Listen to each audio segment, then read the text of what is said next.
do. Mayor Amy Goldsmith. Everyone, we're gonna Do the intro?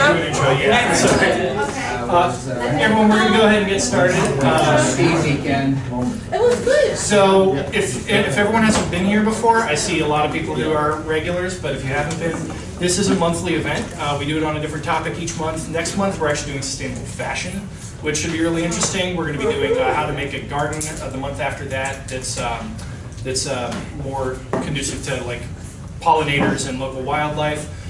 We also basically are taking input from everyone all the time on what the next topics are going to be. A lot of people who have done talks are people who sat in the room first and then have had something. So if you have any ideas, please let us know.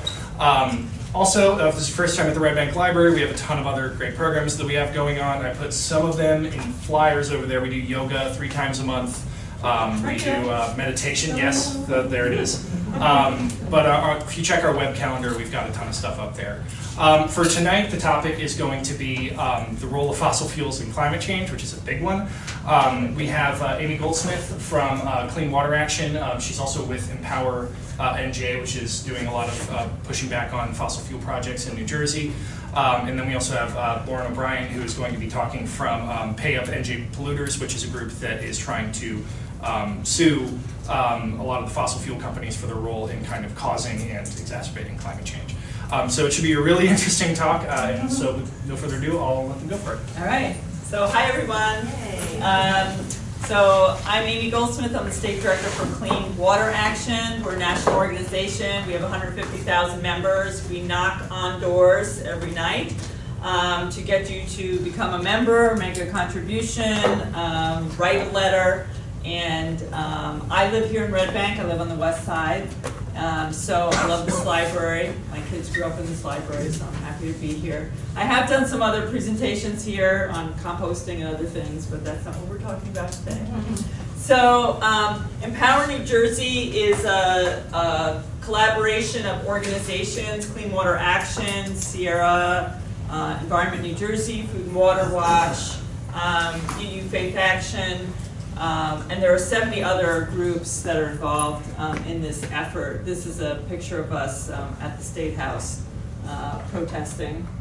These are all the groups, and there are many diverse groups, environmental, faith, hello, and others on here, and we're always happy to grow the list. So if your organization is not currently a member and you like what we're doing, you might join us.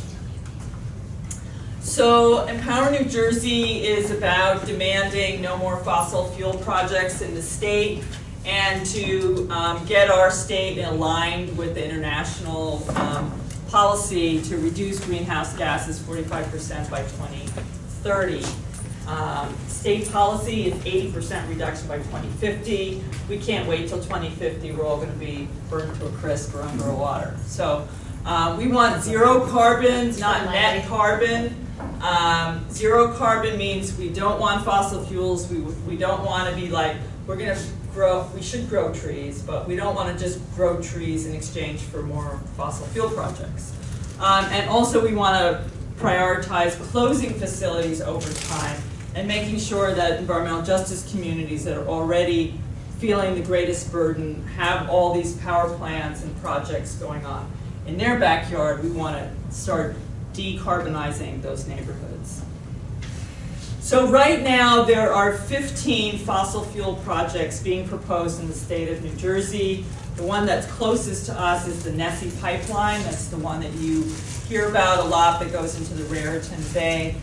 Clean Ocean Action has been somewhat lead on that particular pipeline. We've been lead on other projects around the state. The power plants, like New Jersey Transit got millions of dollars, $500 million to build a power plant for resiliency because when Sandy hit, they had no power, and they want to put it in the middle of meadowlands, in the middle of a wetlands, which we all know is going to be underwater shortly. So why are we doing that? We don't know. So there's a lot of pipelines. The other one that's closest to us is the Southern Reliability Link, goes from Burlington to Ocean County. That's being constructed right now, and there are no permits. They have no permits, but they're building. Other projects are, this one, BL England, is on hold right now.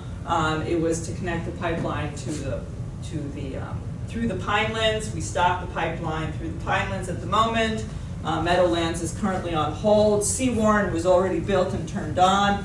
This was something that came out of nowhere, liquefied natural gas.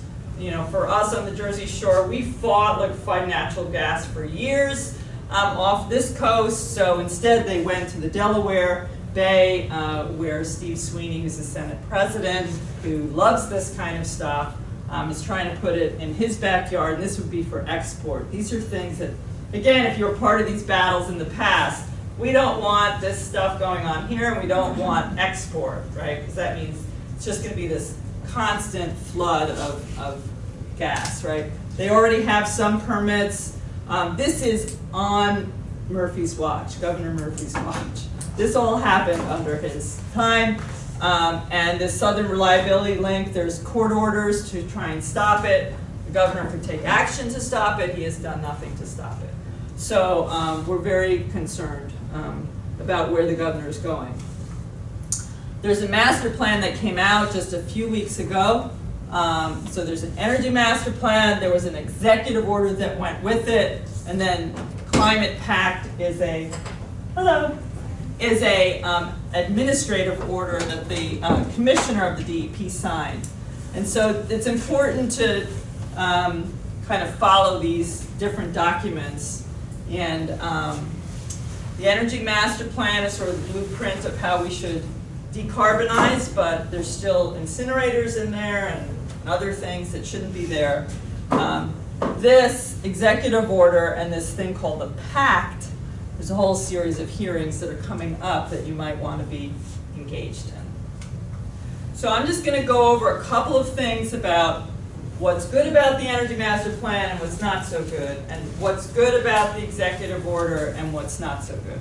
And then what we really want to do is tell you some action things that you can do, but we're going to do the action things at the end because Lauren's going to go and then she's going to talk about her piece. So on the positives, we're going to get the governor's been very aggressive about offshore wind, 7,500 megawatts. He's actually more than doubled the amount of megawatts. He could do even more, but he's been pretty aggressive about that. The Energy Master Plan calls for 34% solar.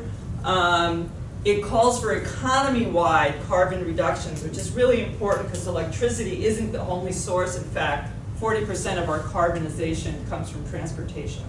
So we want to make, that's a good thing. There's some steps being taken to electrify transportation. And it's a planning document. It's not like set in stone. So some of the things, the list is a little longer on the negative side. But still, it's a starting place. There is no moratorium on fossil fuel projects. So you can't get to 45% reduction by 2030 if you're building 35% more fossil fuel, right? So, because that means you have to actually do double, double the pace, and you're just not going to get there. We don't want we don't want clean energy to be carbon neutral. We don't want incinerators included. The commissioner is in favor of frack gas. She actually thinks frack gas is okay. So we have some troubles over there. Also, we don't want to be giving $300 million a year to BSE&G to run their Salem nuclear plant. We want that turned off when its license expires. We think $300 million a year to a fully functioning, fully profiting company should actually go to energy efficiency and all the other things that we should be doing, rather than giving them more money to give them to their stockholders. Again, our goals are a little outdated. The Global Warming Response Act, which was passed in 2007, calls for 80% reduction by 2050. We need to speed it up.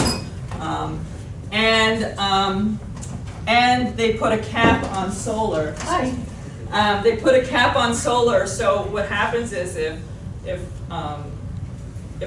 people add more solar to the system, The utilities only have to take so much solar into the system, and once you reach that cap, they're not going to take any more. They're not going to give you any money. They're not going to give you any credit, and so they're disincentivizes solar. So we still have a cap on solar, and the governor talks about best value. He talks about how we're a state that, it's an expensive state. We want to get the best money for our value, so considering societal costs and other things. But there's a disconnect with the Energy Master Plan because the plan actually looks at least cost. So it doesn't really get us to where we really need to go. All right. How is energy growing in New Jersey? And the reason I ask that is because it's my understanding that there's still almost no place to build another plant. And, right. So from our vantage point, we shouldn't actually be building centralized power. That's not actually how we're going to get to where we want to go. We should be doing microgrids, solar, geothermal. We have offshore wind. No, I understand. Yeah. I understand that. What I'm saying is from the New Jersey point of view. No problem. Okay. So I don't really understand your question. The total need for, say, electric energy is growing. Right. Then, and they can't build anymore. So we're part of a big grid. Yeah. And so we, buy and trade on the grid. Yeah. And so there is enough power now. We don't need to build more. And in fact, if we simply had energy efficient appliances, we could actually shut a facility down. So if our use is growing, and our use will grow as we electrify cars and we do other things, there will be enough power on the grid and enough power to come on as we move it more and more towards renewables. And as renewables become more and more efficient, if you put a solar panel on 10 years ago, if you put on a solar panel now, it's probably smaller and way more efficient. So the technology is just moving so fast. Even just look at electric cars, and how that's all been moving. Hello. So it's just moving so fast that, if we say this is where we're going, we will get there. And we know that from past experience in other areas. So we can get there. So the executive order was something that the Energy Master Plan was put out. The Energy Master Plan was not that much different than the draft, for some of you who might be like geeky Energy Master Plan people. The Energy Master Plan was not really changed. They added one element that was pretty geeky about gas capacity, but the rest of it really didn't change. Kind of the meat and potatoes became this executive order that was signed at the same time.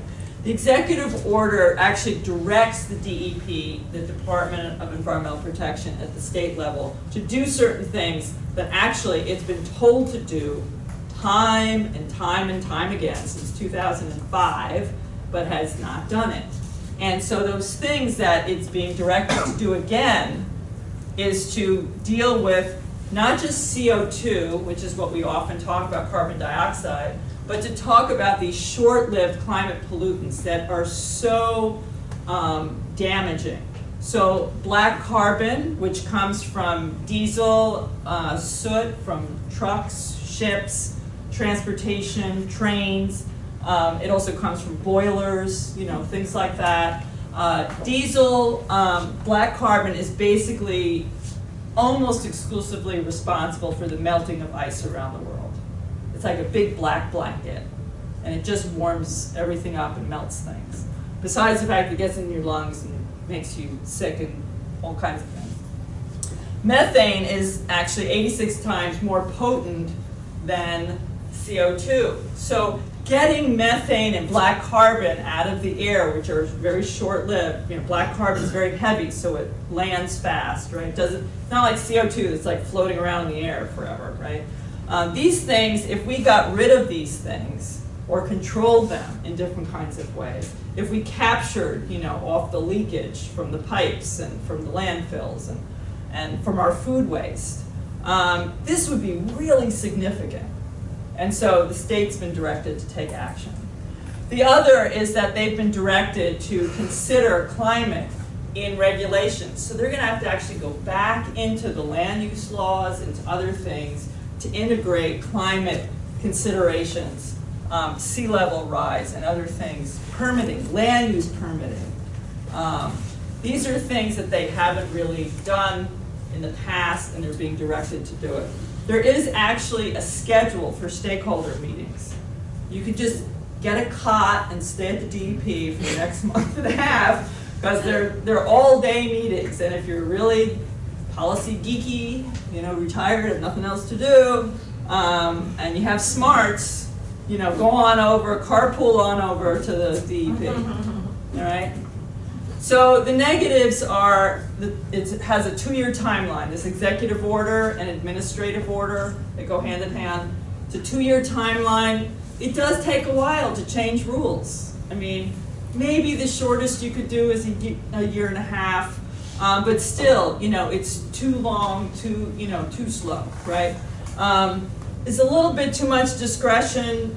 We're concerned because the DEP is still made up of a lot of assistant commissioners who are rollovers from the Christie administration. They never left the DEP, even though it was the discretion of the commissioner to change those people over. And it doesn't reflect what the international community is saying, about 45% reduction by 2030. We're still talking about 80% by 2050. It's just, needs a stronger language. And an executive order it's just an executive order. It doesn't have the weight of law. It's not a statute. It's not a regulation. So it's a directive to the agency to do something. It doesn't mean that they will actually do it or do a good job. Yeah, Sid. Yeah, if you would say the scientific instead of the community in terms of the 45%, it might carry a little more weight. Yes, yeah. Well, I figured in this crowd I could kind of use that terminology, but I take it's correct. You are correct. And also, the environmental impact statements do not include climate, and there's a directive to include that. Environmental impact statements are done for large projects to consider, what impacts are adverse and otherwise, and what alternatives would be. So I'm just going to say these things, but we're going to talk about these actions a little bit later. One is that we have a Moratorium Monday that we do today. This week it was Tuesday because Monday was a holiday. But we actually have some flyers over here. You could take one with you. You could get on our list, Empower New Jersey list, so that you could get them, in your email box every week. If you want, you can pass them around. Yeah. And take. And this is a great opportunity. There's 2 things that happen on Moratorium Mondays. One is you get like a hot off the press, cool thing that's happening, or terrible thing that's happening, and you want to know about it. Get it on the text list. Yeah. And then, and also, it gives you a message to call into the governor's office. Since we started this campaign over a year ago, we're almost up to 10,000, calls into the governor. The governor hears us, We do other things like bird dogging. If people don't know what bird dogging is, we go to events where the governor is. He might be at a fundraiser or he might be at something else, and we go up to him and say, very nicely, we go up to him and we say, well, Governor Murphy, we need you to stop these 15 fossil fuel plants. This is, we can't get to where we need to go. So he says the right things, but we need to get the rhetoric to turn around. So you can join, we have action committees, so Food and Water Watch is the lead on organizing those. We organize the Moratorium Mondays at Clean Water Action. We're holding public forums like we are today. If you know of another town, that would be good for us to go to. There are local resolutions that we're working on for both the moratorium, but Lauren's going to talk about the one she's working on. And then we do have a petition sign on that you can go to our site. If you go to empower, spell out the word NewJersey.com, or you see it on the flyer that you have. You could sign up so that you get the alerts and as well as, you know, sign up for the petition. So these are things that you can do. We're gonna do some different actions once Lauren goes, but I'm gonna stop here. And I think I'll take like one question or two, but, because we wanna. You're doing good. Yeah, Okay. but we wanna make sure that we have time for everything we wanna do. So are there any questions people have? Yeah. Some of the groups that were in your coalition that Yeah. you listed at the beginning, and maybe all of your groups are all, seem to be against the idea of putting a price on carbon, at least Sierra Club seems to be, and Right. Food and Water Watch are, Right. and yet it seems like it's universally accepted that the idea of putting a price on carbon is one of the best ways for the world and the nation to do something effective to really drive, you know, the economy towards a green situation. Do you know why you or other groups are against Right. that idea? So we've been pretty exclusively focused in Empower NJ on stopping these projects, because if we build any of these, it's just gonna open the floodgate for gas, and also it doesn't get to where actually we or the governor wants to go, right? Mhm. So that's why we've been sort of focused in that way. The other is that the environmental justice community that we are very strongly aligned with, Mhm. they are not in favor of things like regional greenhouse gas initiative, transportation climate initiative. These are all carbon trading kinds of situations. And they oppose them primarily because what happens is, you know, the money gets traded or the carbon gets traded, but then they still end up with the power plant. Like the Hess power station that was built not that long ago in the Ironbound section of Newark. So, you know, even when stuff is done with good intentions, what ends up happening is that certain communities, to be frank, get shafted. And traditionally it's the environmental justice communities. And, you know, they want to be able to speak for themselves, so I don't want to be standing here speaking for them, although I work in Newark all the time, and I have staff in Newark working on this. But still, we're trying to be focused, but we're also trying to be respectful of our partners. We do, as an organization, Clean Water Action does weigh in on the Transportation Climate Initiative, and we have weighed in on RGGI, and we have actually gotten the Energy Master Plan to be more mindful of environmental justice issues and looking at community solar and community energy planning and those kinds of things that would more address environmental justice communities. So it's been partly just, we've needed to be hyper-focused here. And we've been sort of silent, you know. Our organization has just not been engaged. Another question? I have a comment on the phone call at the top. It is so well done, so user-friendly. Does anyone here participate in the moratorium Oops, calls sorry. already? It's great. I mean, what's your experience doing it? It's really easy. It's really simple. How much time do you think it takes you? Like 2 minutes, 3 minutes. Yeah. 1 minute. Depends how long you want to rant for. Yeah, right. But it's so great because they actually pay for really expensive phone line because I'm trying to get the same thing. It's not cheap. But there's a reason, because when you call that number, it's so great, because even if you say you just told your neighbor to try it and you don't really know how to tell them what to do or something, there's such a clear, quick prompt of exactly what to say, and then just patches you through real quick, and it's really easy. One comment. So I had a chat with the attendant a couple of calls ago, and she had time available, so she talked to me what the process is. They collect, it doesn't have to be Monday, because she said what they do is they collect by the end of the week all the petitions. tallies or whatever. Whatever you say. Yeah. And then pass that in directly at the end of the week to the governor. So today is not magical Monday.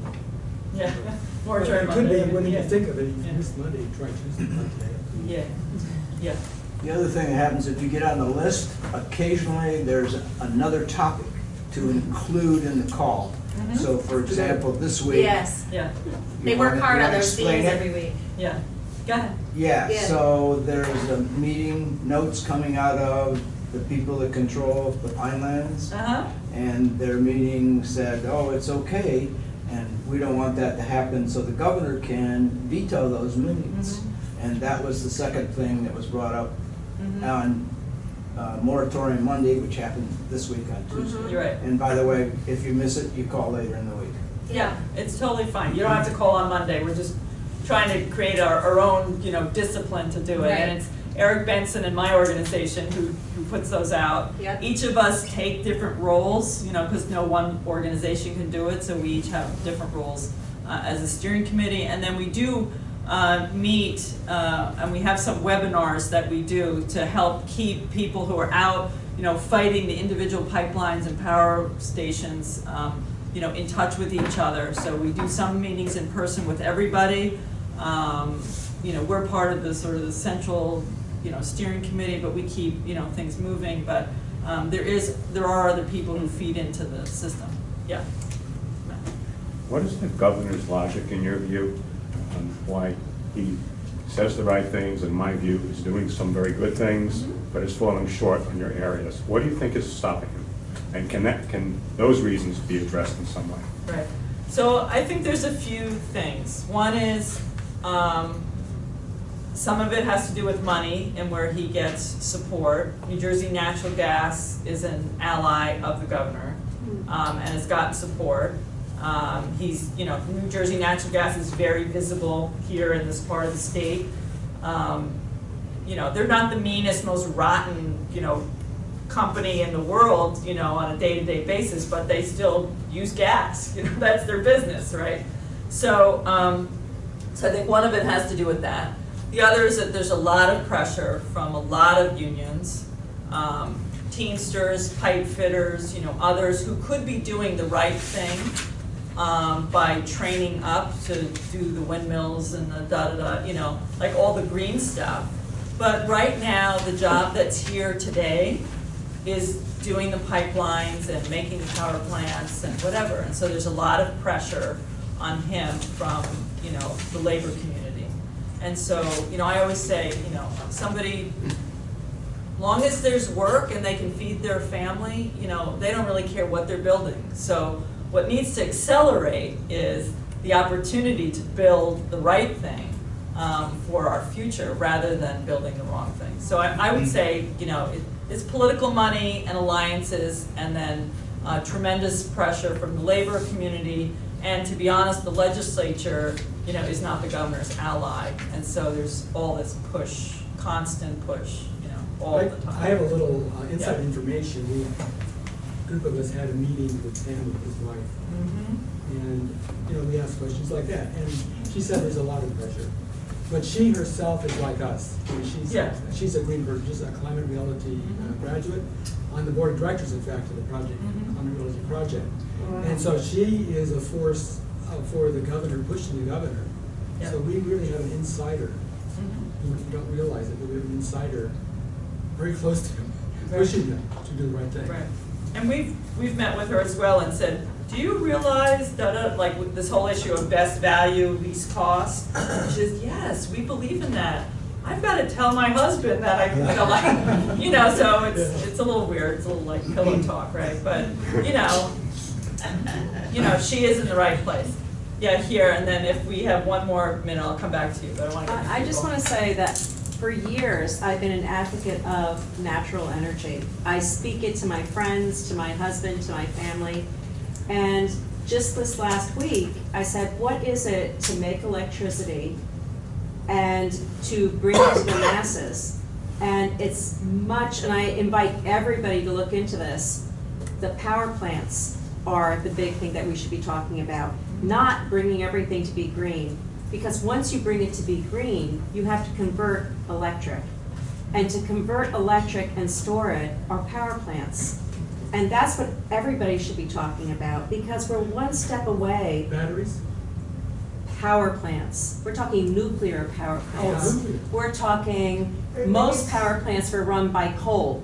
And you need coal in order to convert our energy that we're bringing with all these wonderful solar things that we're starting and wind power, it all goes to plants, and that's where they're holding it. We need our government to back safe power plants, because with all of us getting on board to have green energy, there's no way to convert it. Right. So, just a response to that is that we don't actually believe that more centralized power is necessarily the way to go. In fact, it doesn't actually make us more resilient in a climate changing world.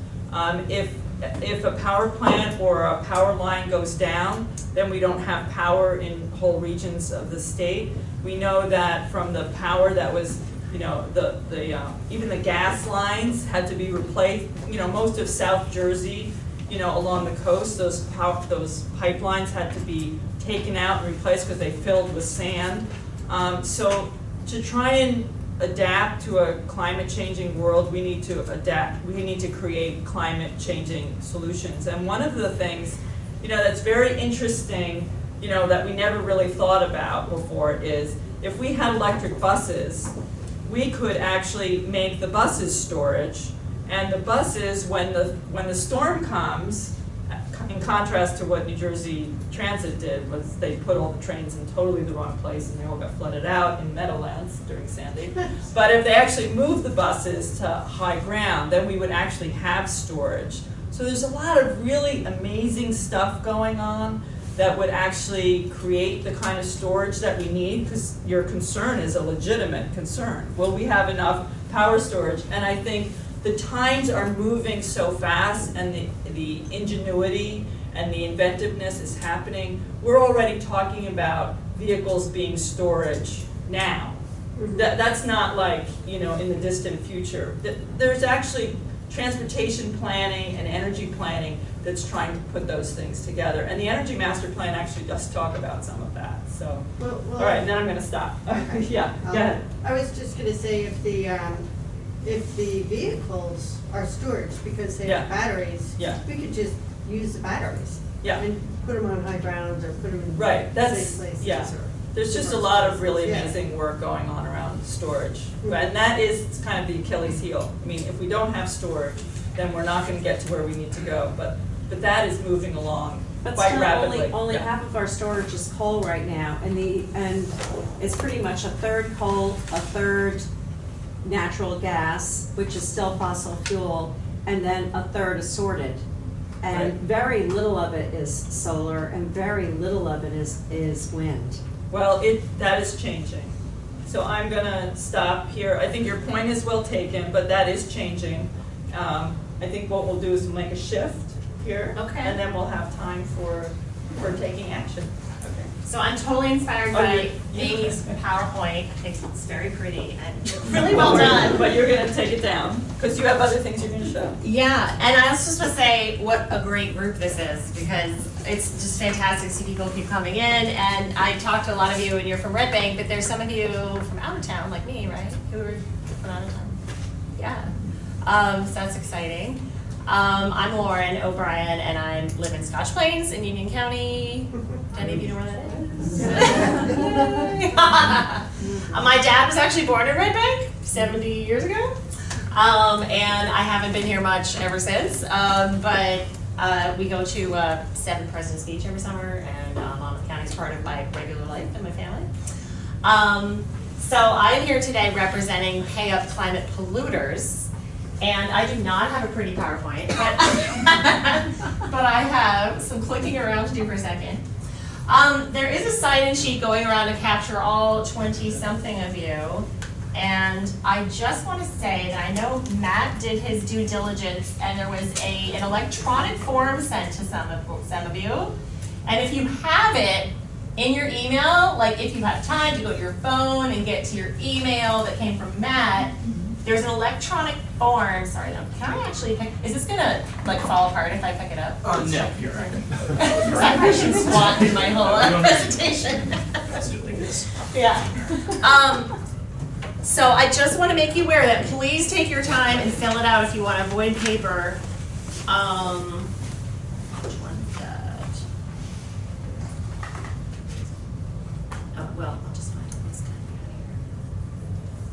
do it so you can like- get it. Oh, that's not a Full size. PowerPoint, is it? No, So, it's Google Docs, right? One thing I can do is, if anyone isn't already It's signed here, up to though. our listserv, I will send out resources at the end I think this is of the only the one that's program, on there. over the next few days.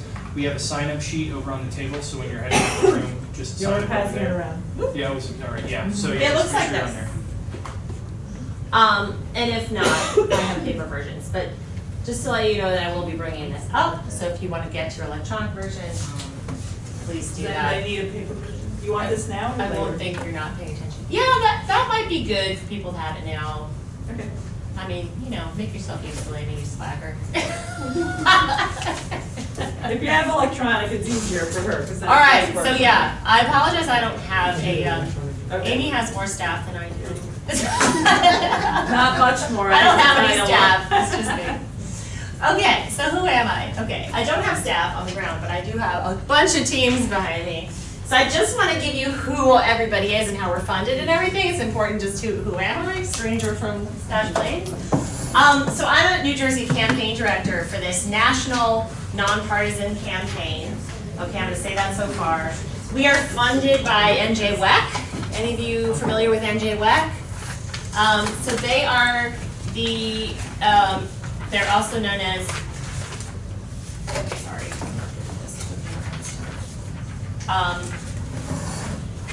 They are over pretty much 90 labor community environmental organizations working together for safe, secure jobs and a healthy, sustainable environment, linking workers, communities, environmentalists through training, technical assistance, grassroots organizing, and public policy campaigns to promote dialogue, collaboration, and joint action.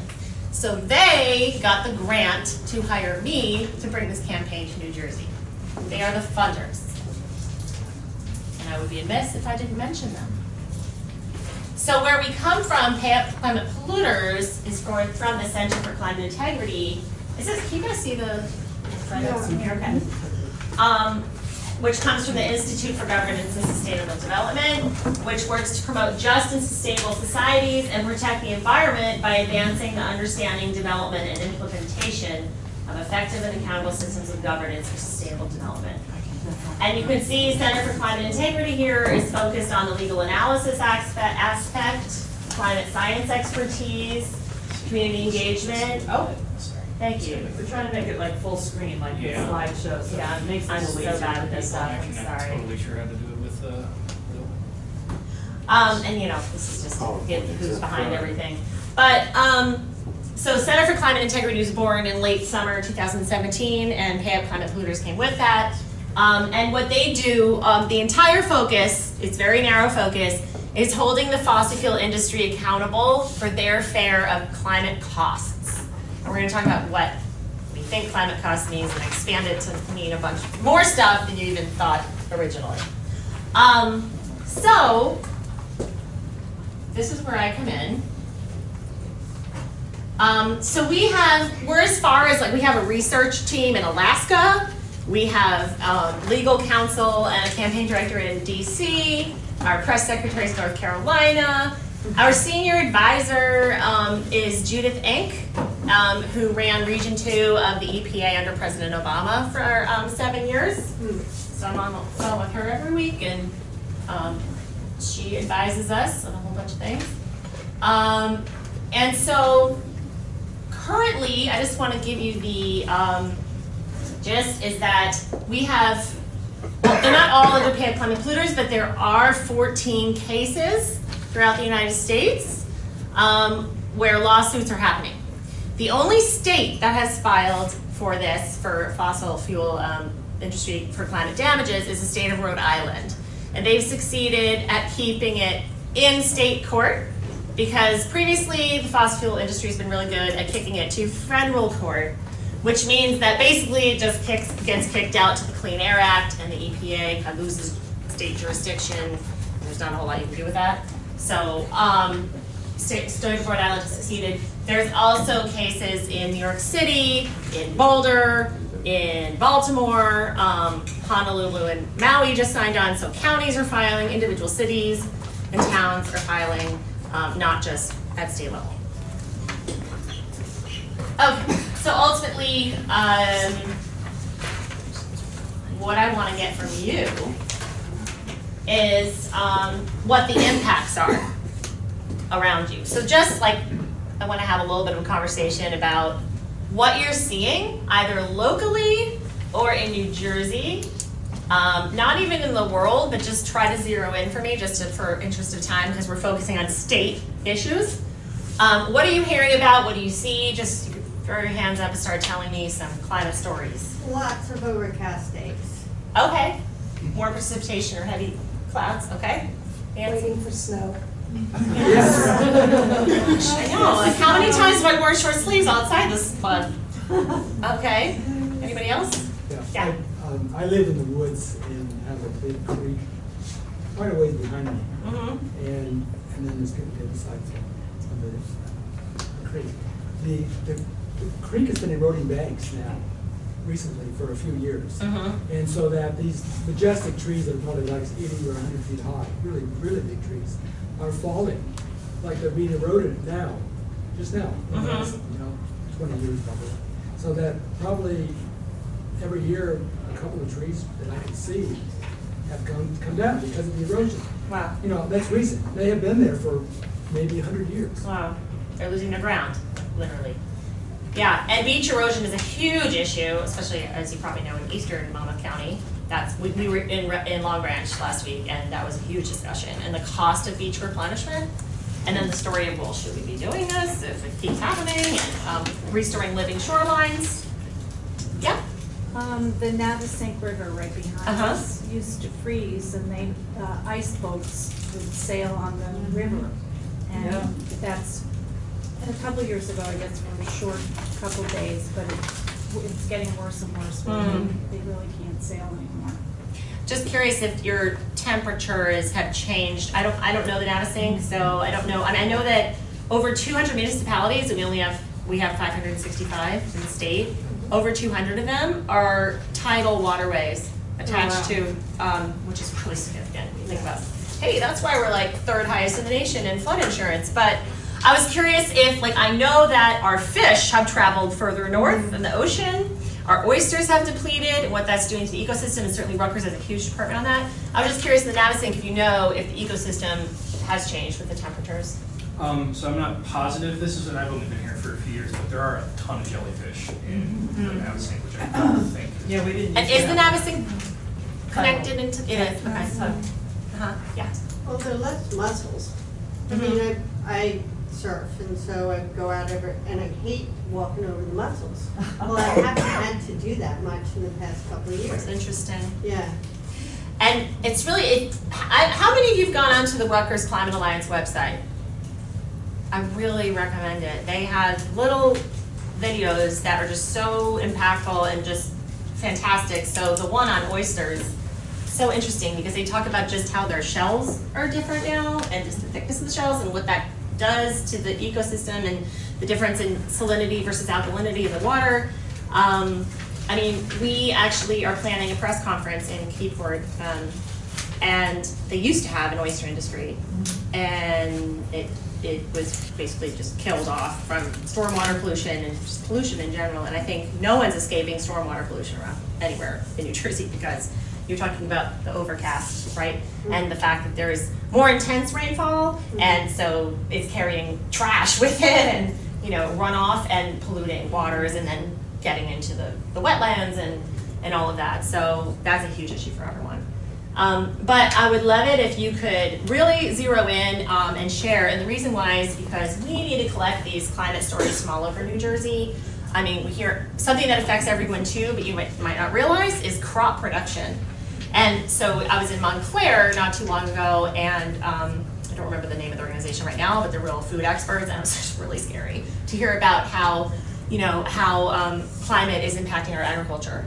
And again, Rutgers Climate Alliance, they have, a study on that. But I want to hear, the stories from people that are actually experiencing it, but just in terms of what we're losing, and even in our cranberry bogs in Burlington, and just it's really affecting, what we're eating and how we're eating and all that. And I know you just did an eating-based session last time. But we were talking about, if you know farmers that know what I'm talking about, is tell me the stories of people we can connect with, because we want to hear directly. I just Well, I put in 3 major things into your survey, actually last night. And they were 3 things that are affecting all of us. One is the Army Corps of Engineers has done a lot of work at great hundreds of millions of dollars of expense with beach replenishment, including, especially in the Bay Shore, putting some big floodgates and whatnot. Can you So guys that's- hear Steve in the back? So money spent by the Army Corps of Engineers that actually comes out of our pocket. And the second is an organization called NJ Frames, which has been very active in identifying for the 15 cities that are part of the Navesink-Shrewsbury area. What's going to happen with floods through 2100, and what we can do and what the cost would be to try to repair it. It's a lot of money, tremendous amount of money, and this is forecast. Yes. And the third is we're right next to NWS Hurl, Naval Weapons Station Hurl, and there's some studies underway right now with a number of other cities in the area on, I think it's 11 projects. 4 of them actually are Middletown projects underway. We're trying to preserve that railway and the road that goes out 1 mile out into the Raritan Bay. So they're doing everything they can to preserve that, because the Navy knows that they're going to have high sea levels and storms in the future.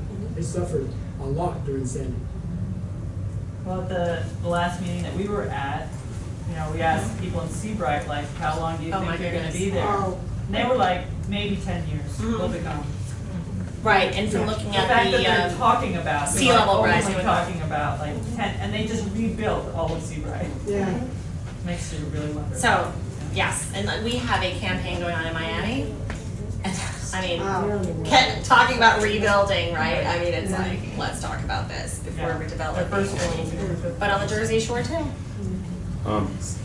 This is something related if you want to go here, but some of the psychologists that I read are seeing more and more instances of people that are just more and more depressed and scared. Oh yeah. And obviously affects some people more than others. Matt, what are you writing about? He's writing a book I'm writing on a book something. about people like climate nihilism and depressed. And how to parent, Yeah. like What to expect when you're expecting people who don't want to have children because they're so frightened. And there's a whole So subtext of what do you But do there's about it. stuff you can do. So now let me get really depressing, but this will fire you up to take some action, I think. I know, it fires me up. But I want to say, I mean, you're all here because I don't see any climate deniers here in the room, I don't think, but they exist, and we blame that on the fossil fuel industry. So we know that national and state data is plentiful and shows without a doubt that climate change is real. New Jersey sea level rise is twice the average, the global average, and our sea surface temperature is warmer. Our average temperature in general is way higher than the Paris Accord would want it, whether certain people want us in the Paris Accord or not. And our costs are extremely, extremely high. And just to show you, so Chris, I just started in October with this, and I went to Barnegat Bay. Does anyone know Britta Wenzel? One of the best people ever who runs Save Barnegat Bay. She's awesome. Try to find her one day. She's great. There was a conference there, and Chris Testa from the Office of Emergency Management was there, and he showed this chart of, back to the flood insurance, of the highest flood insurance payers in the country by state. And number 3 was New Jersey. I think it was Louisiana and Florida or Texas. And so New Jersey was 3rd. Ocean County was 8th, as if it was a state. Monmouth County was 10th. Toms River was 12th, tied with South Carolina. Oh, wow. Just to put it, I mean, I was just like, whoa, that was really amazing. But people in Toms River would be like, yeah, I'm not surprised. I'm like, what? Like, you're living with these insane statistics, right? So we're really out of the normal. So here's I used to be a theater teacher a while ago, and this is my dramatic prop. What do you think is in here? Sorry. IPCC. I took a peek. Try API. American Petroleum Institute. Oh. This is over 600 pages of internal documents that prove the fossil fuel industry knew since 1963 exactly what their fossil fuels were going to do to the climate. Wow. And how they decided to manufacture a misinformation campaign, which is why climate change is now debatable. Well, And I'm gonna sum it up for you in like 5 minutes. okay. So I'm gonna do my best. There is a document, right? That one that Amy's holding up. That's my only hard copy. So see, I'm trying to be environmental. But I can send this to you via PDF. And so that which she has is 8 pages of summarizing the 600 pages that refers to 30 documents. And then I created a 2-side page of a timeline. So you're gonna read this timeline, just kind of glance at it. This is really bad. I'm trying to find where it is. Is this the one? Oh, here it is. Eventually, I'm gonna get this on pretty like posters I can put around the room, but I don't have that yet, so bear with me. I want to zoom this bigger. So we're gonna get this, About like right, that. on a PDF? Yeah, I can send it to you. Right. Okay, so I'm gonna squat just a little bit. Let me see. Switch this. A lot of laptops. Yeah, can I take the chair down? Sure. All right, so I'm gonna have you guys just kind of glance through it, because it's a lot of years, a lot of documents, and it hasn't stopped. It actually should say 2019 or 2020, just hasn't stopped. Okay, so I'm going to just kind of summarize the chunks of time. So over, if you include 1963 as a year, that's 12 years there. Learning about global warming, the impacts and fossil fuels as a contributor. So for that many years, they toyed with the knowledge of global warming and its impacts, such as these examples in 1963 and 1965.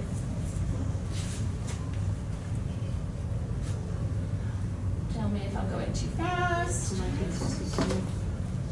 Can everybody see it? Yeah. Sorry, is anybody not being able to see it? You can have all this, I'll send it to you. API stands for American Petroleum Institute. So we're at, they were able to predict with astonishing accuracy what kind of, what degrees of warming we would have and what years.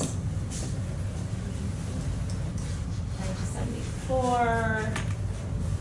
So I'm 45, born in 1974, and they've known my whole lifetime. Really helps me think about that. So, so they also adapted their own, materials and products, and such as their refineries, adapting their refineries to more intense stormwater. They decided to go up towards the Arctic to drill even further. There's an example here about Shell raising their oil rigs because of the sea level rise. 1977, 1982, predicting global catastrophe with accuracy. Again, we have specific temperature predictions. This is pretty accurate. 1982, the briefing on the CO2 greenhouse effect. Coming to grips, saying, okay, in the 90s they thought, so what is this going to do for our business now that we know all of this? Here's that example I was saying about Shell raising its rigs. Can you just elaborate on that? To raise its oil rig due to rising seas, meaning raising it so that higher? Yeah. Okay. Yep.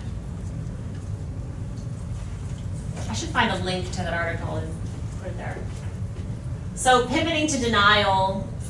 So it took, it's a crafted good 10 years on how to do that. So an example in 1998, I'm saying 88, is a memo. These are a lot of internal memos going on here. Basically what's happening here is the denial is switching to a campaign where they're going to start, they're the ones that started with strong climate scientists and had their own project called the Thinker Tank. And then what they did when they figured out that fossil fuels weren't going to sell, if the truth came out, they fired their own climate scientists and then denied their science. The science that they were adhering to before. And the science they were still believing in for their own, assets, but such as raising the oil rig, but otherwise pumping misinformation into the public.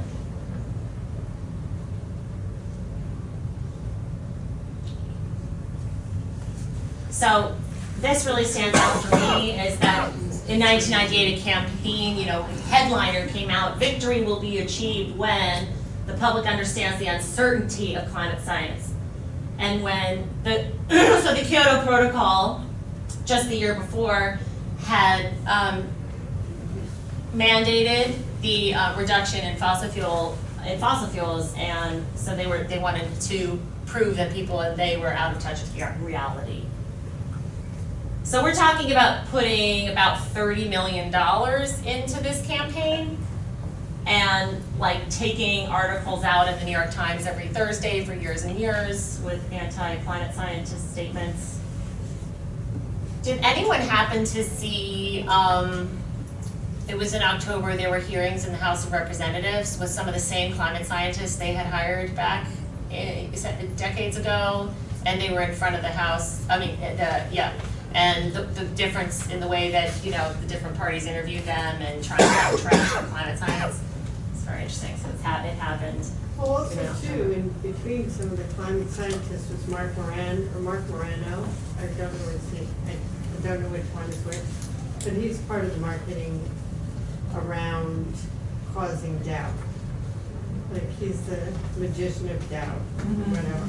So, yeah, if I skip, okay, so yeah, we're getting to that kind of idea where this was a turning point supposedly where they were going to stop funding fake scientists because they were caught by the Royal Society, who hadn't said anything about a company in 400 years. Said, wait a minute, you're creating fake science, we need to do something about this. This was a big deal. So in response to that, they did a supposed pledge to stop funding several public policy research groups such as, did I put him, there he is, such as I don't know how to say his name, I'm gonna say Dr. Soon's alternate theory on solar disturbances as a cause of global warming, pumping money into that, which was already debunked by them back in 1996. So they were hiring him basically to put out a false theory. Right, to just divert everybody. Right. Yeah. Do you have the names of those 69 denialists? I mean, I know they're somewhere. It's probably right in the binder. Yeah. I get it for you. So look at that, because Exxon gave over $36 million to 69 organizations, a third of which was given after their 2007 pledge.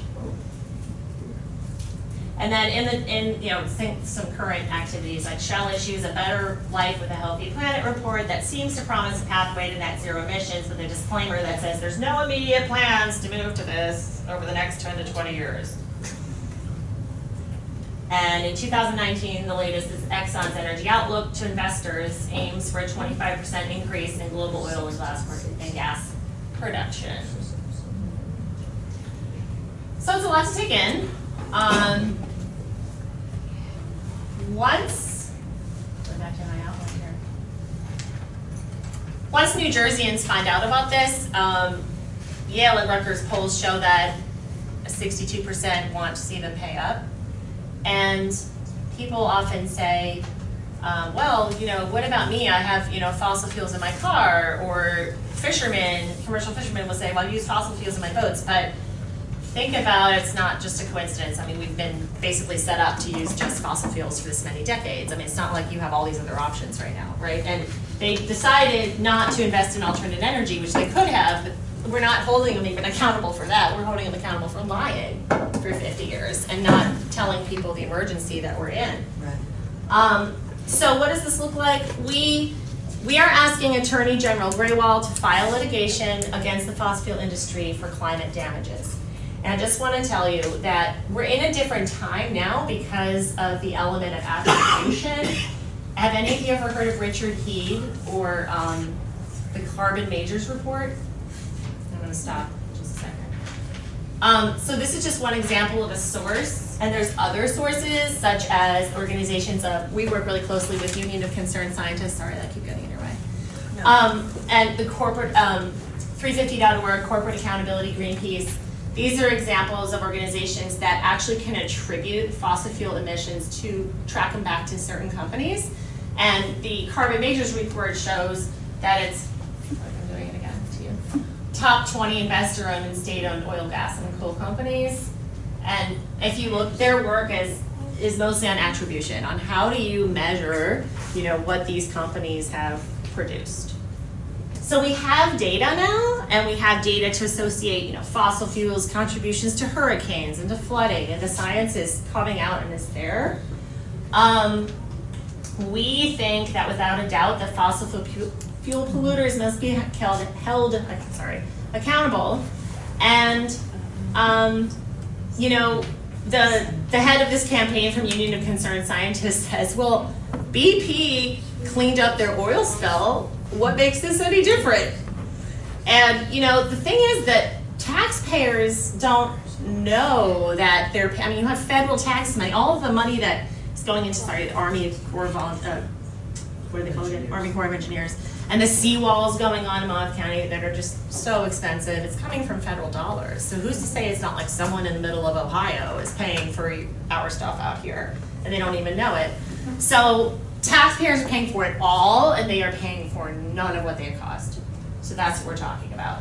And so, you know, we were talking quite extensively with like Assemblyman Andrew Zwicker, who's a climate scientist, a fusion scientist, and he's like, how do you know what their fair share is? And you know, we can only say we want the Attorney General to look at this, and we can let you know there are different kinds of cases out there. So we can't predict exactly what kind of case that, you know, it would be, but we know that there's cases such as public nuisance, private nuisance, consumer protection, and product liability to start for things that would be looked at. So I am going back to actions because my main thing is I want you to know we are looking like Amy to get resolutions passed, and there's lots of different ways we want to account for different municipalities being in support of this. We've been talking to the Attorney General's office for a little while. They know that we're out here, and to be honest, because New Jersey would be putting a step forward as a first with Rhode Island, that's where we need to get brave, and we need to show the support. We need to show we need the money. There is a lack of funding. We have so many projects that we need to do, like Seabright, or we're gonna disappear, and they're so expensive, and we can't be paying for all this. Where is the money coming from? And just to close, when Governor Murphy issued Executive Order 89 in October and created a climate resiliency plan, there's no mention of the economics. There's no mention of what it's gonna cost us. And when I asked the department that, well, we haven't, you know, really figured that out yet. So we're trying to account for the costs, and it's astronomical. Because you're talking also about costs like asthma and, you know, extended allergy season and, you know, just public health impacts, even stuff that's harder to measure. So what I would love for you guys to do is help us understand, you know, where you think a resolution could go in your town. Is there a council person we could give it to, who you could give it to help us get officials signed on? We need them to call upon Governor Murphy to ask the Attorney General to file. We need to do that on an individual level, which is going to come in the form of phone calls. We just haven't organized our phone call yet. But individually, it'll be like the Moratorium Mondays, and then we need it at the town level. So I'm hoping you can take a look at this tonight and give us some contacts, see if you're willing to push it forward. If you think that's too much, I just want to also let you know that we have a, we have all kinds of options here. Coalition letter, if you're part of a nonprofit or an organization or even environmental commission, this is a letter that we have like, I don't know, 30 organizations on right now. We want a lot more. But this is a letter where, you know, basically we'll design it in any way we want. Whether it be you're signing onto a letter as a mayor, as an organization of nonprofit or whatever, tell us what you think would be the best format to deliver that to an entity. Yeah, I have a question. Sure. This is all new to me. I have been interested in the environment and nature for a few years now, but I'm just getting my feet wet past a year or two. Instead of spending $30 million to garner support with advertisements or however you're going to use it, why don't you put the $30 million towards doing, completing a project that stands for which this organization believes in, and then saying to everybody, hey, look, this is what our organization actually did. And then try to raise money or you know, get everyone together to write a letter and say, this is what we did, take out at the end of the paper, this is what we actually did with $30 million. and then, before spending it on advertising to garner support, because then you have proof that you actually did something. Are you talking about the 30 million that the fossil fuel industry spent? That you're saying that you want to spend towards getting people to get together to do everything, I mean, that's the way I understood what you said. No, the $30 million is what the fossil fuel companies spent on campaigns to misinform people about climate all right, science. I had understood that Sorry, we so I had talk $30 really million fast. to do something with it. No, we don't have 30 All million. right.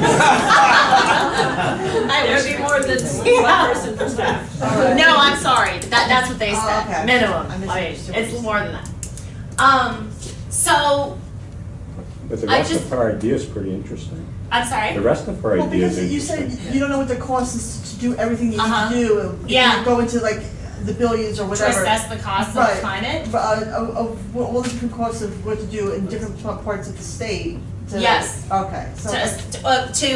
Yeah, it's super expensive even to get an assessment. I mean, like the town of Keyport spent a ton of money getting an assessment just on what they need in a resilience plan. Like, Okay. yeah, so the costs are Right, you have to enormous. assess the cost before you can move forward. right, Right. right. So actions. We're gonna do some choices here on what people want to do. I will make sure everybody gets my electronic form. Oh, Matt said most of you have it. I have a form to fill out so you can pick ways that we can bother you later. I said I'm only one staff person. I'm not going to bother you a lot. I wouldn't even be able to if I tried. So I'm only going to bother you when I really need you. But really, it's because we need as many mayors and council people signed on as possible so that we can count your municipalities and let the Attorney General know. And also, this is something Amy's going to do with you guys. Is we always need people to write letters to the press in favor of what we're doing.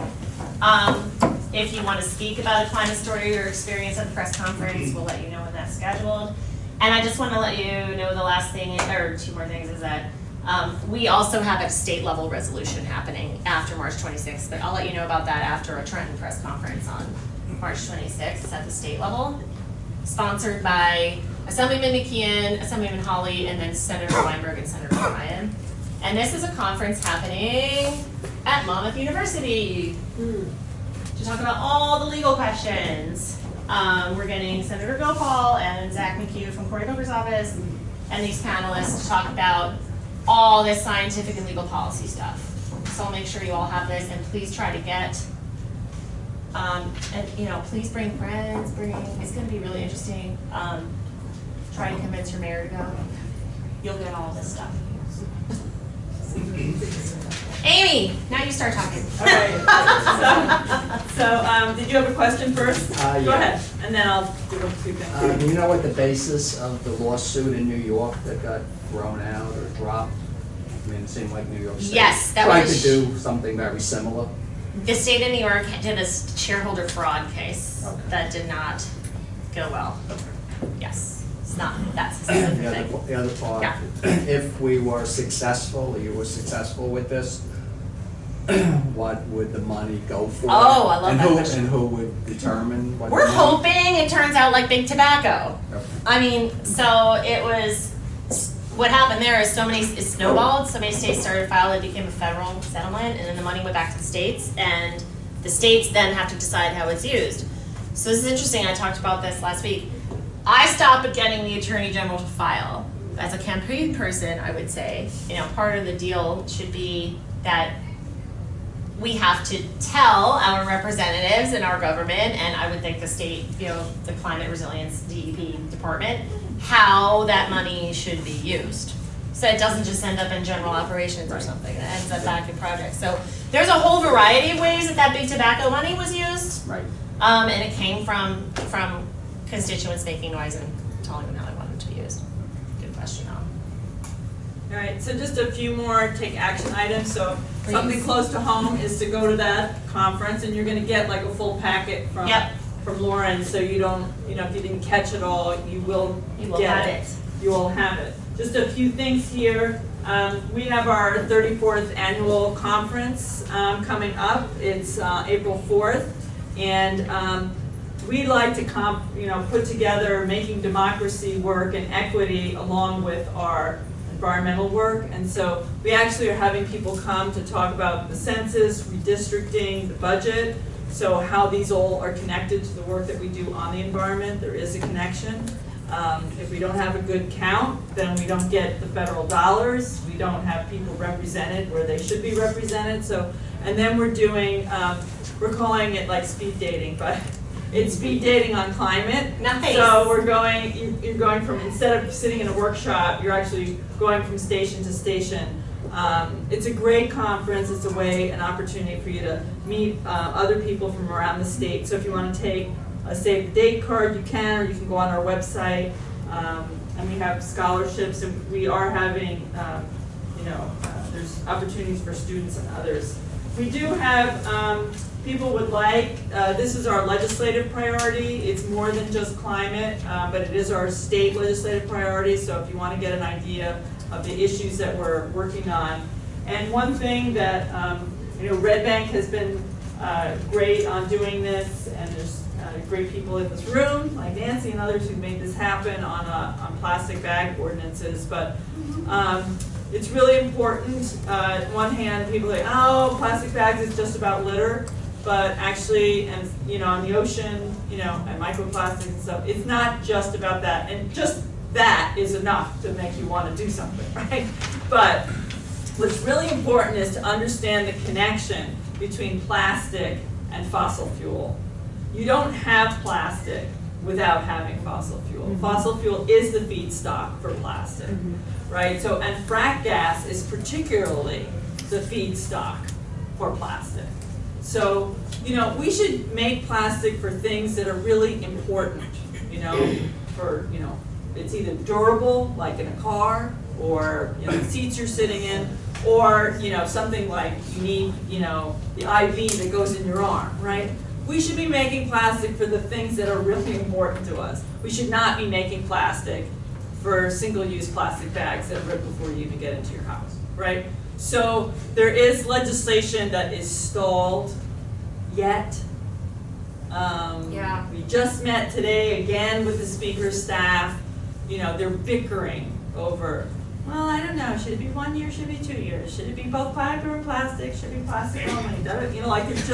They're in this logger jam. New Jersey's just late to the party. They're just totally late to the party. In 2 weeks, there will be no plastic bags in New York City. That is going into effect. So if you'd like to write a letter to the legislature, if you are here in Red Bank with hoteling and Downing, hoteling is like MIA on this thing. We've met with him several times. There's another meeting tomorrow. He just, he cares about it, but he doesn't want to do it. So, these are Jersey Shore towns. If you live in Jersey Shore towns, whether you're Democrat or Republican, you should care about this stuff. And if you care about fracking or you care about fossil fuels, you should care about plastic bags. Yeah. So it's just a way to get people to connect, because we know there's like wackadoodle plastic bag people. We know there's wackadoodle, frack gas people. Get together and let's get a right. So here is a letter form, and if you're in a town that doesn't have an ordinance, we have some for towns too. So samples. We do actually also have. If you go on the Clean Water Action website, we do have a toolkit. So it actually has sample ordinances. Tells you all the towns. There's over 50 towns now that have done these ordinances. If you want to take a piece of paper, you could write letters right now, and I can take them. You want to take a few, take to your neighbors, or maybe you have a book club or something like that. You can do that. Think about doing letter writing circles, on whatever issues. Maybe there's a range of issues that you care about. And then I think everybody got, but if you came in a little bit late, this is the Moratorium Mondays. So if people would like to write letters now, we could take a few minutes to do that. If you're interested in the ordinances, resolutions, and resolutions, let's make sure that we put a star next to your name listed there so that Lauren knows how to follow. So for example, like the Long Branch Commission last week brought it right to bringing it to their council for consideration. Right. because they passed it at their commission level. This one, and we have one for the moratorium, which, didn't New York City pass that too? A moratorium on the fossil fuels? I feel like there was something that Matt just put in the text. Yes, Yeah. actually they did do a moratorium on Yep. any more fossil fuels. So, And they we have really stopped need, fracking. you know, woo, we need, forgot this was on wheels. We need, more, resolutions passed. So, at this point, Then we we ask have you to to choose something. choose something. And there's some other things that we're doing. So this We is the understand sign up about sheet. student If you did requests. sign up your name here, Sorry. and you wanna say, you know, interested in the resolution, then just write it next to your, write it next to your name. And make sure I get your paper form. So You I can, if you have a wasn't paper form you filled out,